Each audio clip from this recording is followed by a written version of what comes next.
Le Front National doit-il participer aux marches républicaines prévues ce week-end, comme par exemple samedi à 15 h, place de la République à Limoges?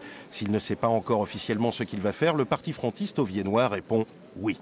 Je me demande même comment ça peut passer par la tête de quelqu'un de dire que le Front National n'est pas le bienvenu à ce grand rassemblement national. C'est l'union nationale qui est mise en cause. Elle est menacée par quelques-uns qui disent qu'ils ne veulent pas être à côté que le Front National n'a pas sa place dans cette réunion. Dans les autres partis, les responsables, s'ils ont un avis personnel, veulent d'abord escaliter, mettre en avant la réaction, le réflexe citoyen et républicain qui devrait conditionner la participation. Ces manifestations qui sont déroulées depuis mercredi soir, elles s'adressent à tous les républicains, à tous ceux qui sont attachés aux droits de l'homme, à leur promotion.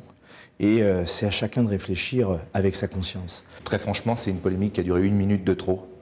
Aujourd'hui, c'est toute la République qui est menacée. Ce sont aux citoyens de se mobiliser pour défendre les valeurs de cette République et notamment la liberté. Donc je ne vois pas ce que vient faire le Front National, le Parti Socialiste, l'UMP dans ce débat. Je pense que tout le monde doit pouvoir se réunir s'il y va sincèrement et sans esprit de récupération ou d'utilisation à des fins partisanes.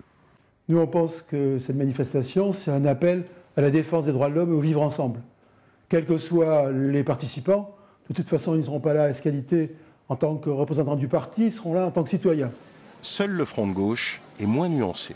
Tous les gens de la population qui, eux, au contraire, se retrouvent dans une démarche d'indignation, de revendication de la liberté d'expression, ils ont leur place. Donc pour dire les choses rapidement, oui à une union populaire, non à une union des partis, quand ces partis portent des discours qui sont parfois des discours de haine et de stigmatisation.